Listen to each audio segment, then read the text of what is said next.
ஓம் தத்புருஷாய வித்மகே வக்ரதுண்டாய தீமஹன்னோ நந்தி பரசோதயா. குரு பிரம்மா குரு விஷ்ணு குரு தேவோ மகேஸ்வரராய.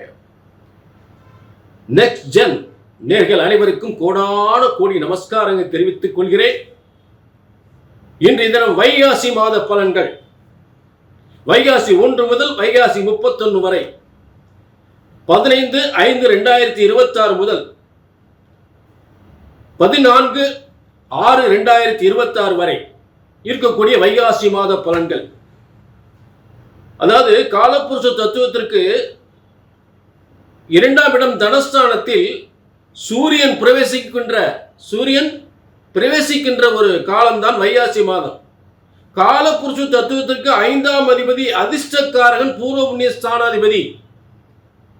மிகப்பெரிய உலகத்திற்கு உங்க எல்லாருக்கும் நல்ல அதிர்ஷ்டத்தை தரக்கூடிய வைகாசி மாதம். ஏகப்பட்ட திருமணங்கள் எதற்காக அந்த வைகாசி மாதம் நிச்சயிக்கப்பட்டு நடக்கப்படுகிறது.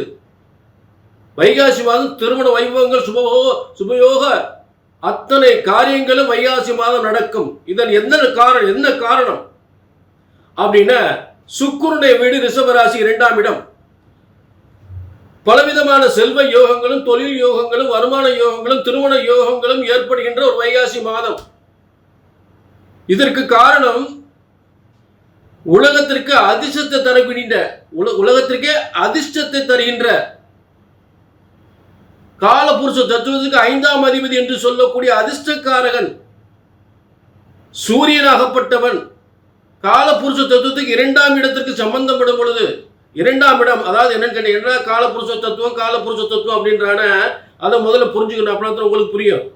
அதாவது உலகத்திற்கு நன்மை தரக்கூடிய, எப்படி நம்ம சுய ஜாதகத்துல லக்னத்திலிருந்து 1ஆம் இடம் 2ஆம் இடம் 3ஆம் இடம் பார்க்கிறோமோ, அதே போல காலபுருஷ தத்துவம் அப்படின்றது மேஷம் முதல் 12 மீனம் வரை இருக்கக்கூடிய அந்த 12 கட்டங்கள்.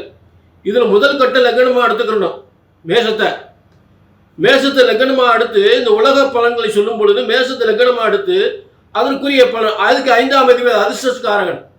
மேஷத்துக்கு 5ஆம் அதிபதி அதிர்ஷ்டக்காரகன் என்று சொல்லக்கூடிய சூரியன் மேஷத்துக்கு 2ஆம் இடமான உலகத்திற்கு தனத்தையும் செல்வத்தையும், பொன் பொருள் செல்வம் வாரி வழங்கக்கூடிய தொழில், வேலை வாய்ப்பு, திருமண யோகம், சொத்து யோகம் என்று தரக்கூடிய 2ஆம் இடத்தில் அதிர்ஷ்டக்காரன் சூரியன் உட்காரும் பொழுது உலகத்திற்கு மிகப்பெரிய ஒரு செல்வங்களை தரப்போகிறார்.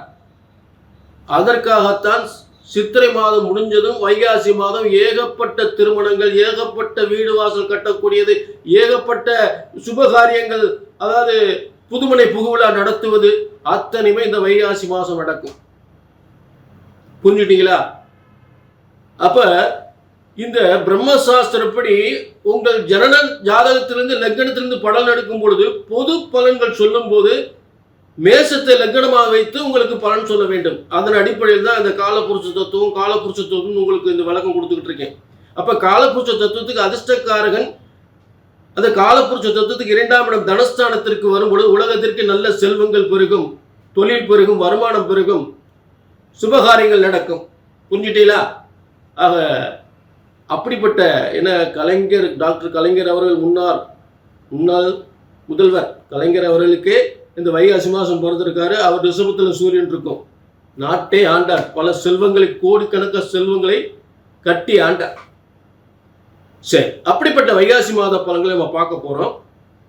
இப்ப இது பொது பலன். உங்க தனிப்பட்ட ஜாதகத்தை பார்க்கணும்னா எல்லாமே இப்ப பொதுவான இந்த வைகாசி மாத பலன்களும் உங்க ஜனன ஜாதகத்தில் இருக்கக்கூடிய திசாபுத்திகளும் 2 ஒண்ணுக்கு நட்பாக இருந்தா தான் உங்களுக்கு நல்ல பலன் கிடைக்கும். நான் சொல்ற நல்லா புரிஞ்சுக்குங்க. உங்க ஜாதகத்தில் நடக்கக்கூடிய திசாபுத்தியும் இங்கே நான் சொல்லுகின்ற பலன்களும் அதற்குரிய கிரகங்கள் உங்களுக்கு நட்பாக இருந்தால்தான் உங்களுக்கு நல்ல பலன் தெளிவாக கிடைக்கும். அதுதான் உண்மை. புரிஞ்சுட்டீங்களா? ஆக ஜனன ஜாதகத்தையும் பார்த்து கொள்ள வேண்டும். கீழே நம்பர் இருக்கு, நோட் பண்ணிக்க, ஒரு அப்பாயின்மெண்ட் வாங்கிக்கங்க. சரிங்களா? இப்ப எல்லா ராசிக்குமே வைகாசி மாதம் செல்வங்களை கொட்டி தருகின்ற வைகாசி மாத பலன்களை பார்ப்போம். வைகாசி மாத பலன்கள் கடகராசிக்கு.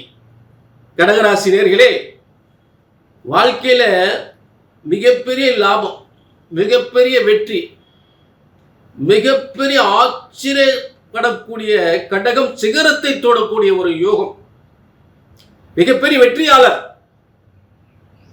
மக்கள் செல்வாக்கை அதிகப்படுத்தக்கூடியவர்கள். ஏனென்றால் இன்னைக்கு உங்களுக்கு காலப்புருஷ தத்துவத்திற்கு அதிர்ஷ்டக்காரகன் என்று சொல்லக்கூடிய சூரியனாகப்பட்டவன் பொதுவாக ஒரு ஜாதகத்தில் 5, 9ஆம் அதிபதி தான் மிகப்பெரிய பதவி யோகத்தையும் மிகப்பெரிய செல்வ யோகத்தையும் அது தெய்வீகத்தன்மையும் கொண்டவர்கள். வணங்கத்தக்க ஒரு மனிதராக மாற்றக்கூடியது இந்த 2 இடத்துக்குரிய கிரகங்கள். 5ஆம் இடமும் 9ஆம் இடமும் ஒரு மனிதனுக்கு வலிமை அடைந்து விட்டால் உலகமே கையெடுத்து கும்பிட்டு வணங்கக்கூடிய மனிதராக ஒரு தலைமை வைக்கக்கூடிய நிலையை உருவாக்குவது இந்த 2 ஸ்தானங்கள். அப்படிப்பட்ட இந்த காலப்புருஷ தத்துவத்திற்கு 5ஆம் அதிபதி என்று சொல்லக்கூடிய சூரியன் கடகத்துக்கு 2ஆம் இடமாக அமைந்து அது லாபஸ்தானத்தில் வைகாசி மாசம் லாபஸ்தானத்தில் 11ஆம் இடம், லாபஸ்தானம், வெற்றி ஸ்தானம், வெற்றிக்கு மேல் வெற்றி ஸ்தானம், வெற்றிக்கு மேல் வெற்றி ஸ்தானத்தில் புதனோடு சேர்ந்து ஒரு கம்யூனிகேஷன், ஒரு தொடர்பு, 3-12 வரை கம்யூனிகேஷன். அந்த கம்யூனிகேஷன் என்பது சாதாரண விஷயம் அல்ல. எங்கெல்லாம் தொடர்பு ஏற்படுத்துகிறார்களோ உலக அளவில் ஒரு பெயர் போடக்கூடிய நிலையில அவங்களுடைய உயர்வு, பேர், புகழ், அந்தஸ்து, கௌரவம், மிகப்பெரிய வெற்றியாளராக மாறக்கூடிய நிலை ஏற்படும். தொழில் பெருகும், வருமானம் பெருகும், முன்னேற்றம் பெருகும். லாபஸ்தானத்தில் சூரியன் இருக்கும் பொழுது உதாரணத்துக்கு கடக லக்னத்துல இருந்து சூரியன் 11ஆம் இடத்துல கலைஞர் இருப்பார். இப்ப கடக ராசிக்கு 11ஆம் இடம். அதை விட இந்த வைகாசி மாதத்தில் இன்னொரு சிறப்பு இருக்கு. என கடகத்துக்கு 5ஆம் அதிபதியை பூர்வ புண்ணிய ஸ்தானாதிபதி, அதாவது 2 அதிர்ஷ்டக்காரகனும், அதாவது காலப்புருஷ தத்துவத்துக்கு அதிர்ஷ்டக்காரகனும் உங்கள் ராசிக்கு அதிர்ஷ்டக்காரகன் என்று சொல்லக்கூடிய 5ஆம் அதிபதியும், காலப்புருஷ தத்துவத்துக்கு 5ஆம் அதிபதி சூரியன், உங்கள் ராசிக்கு 5ஆம் அதிபதி அதிர்ஷ்டக்காரகன் செவ்வாய். இந்த 2ம் மேசத்தில் செவ்வாய் ஆட்சி பெற்று ரிஷபத்தில் சூரியன் இருக்கக்கூடிய அற்புதமான காலம். எப்படி பாருங்க, ஒரு வைகாசி சூப்பரா இருக்குமா இருக்காதா? புரிஞ்சுட்டீங்களா? 5ஆம் இடம் அதிர்ஷ்ட ஸ்தானம், புண்ணிய ஸ்தானம், பதவி உயர்வு, செய்கின்ற தொழில் முன்னேற்றம், ஷேர் மார்க்கெட்டில் முன்னேற்றம், ஷேர் மார்க்கெட்டில் அடிச்சு தூள் கலப்பு, எதிர்பாராத அதிர்ஷ்டம், எதிர்பாராத மிகப்பெரிய அதிர்ஷ்டத்தை உருவாக்குவது இந்த 5ஆம் அதிபதி. புரிஞ்சுட்டீங்களா?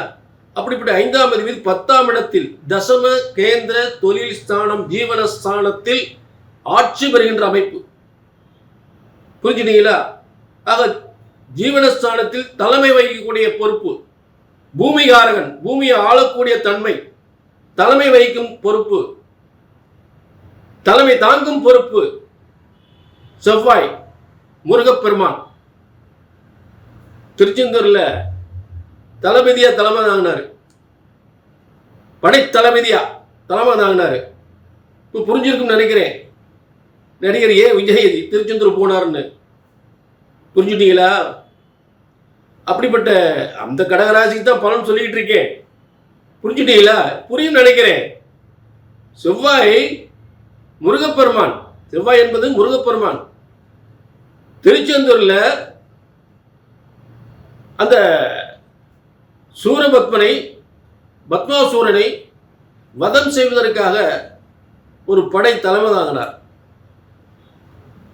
படை தளபதியாக தலைமை தாங்கினார். அப்படிப்பட்ட தளபதி விஜய் அந்த திருச்செந்தூருக்கு போக வச்சது இந்த வரலாறு தான். ஆக இப்படிப்பட்ட சிறப்பு அம்சங்கள் இருக்கு அப்படின்னு சொல்வதற்காகத்தான் இந்த விளக்கம் கொடுக்குறேன்.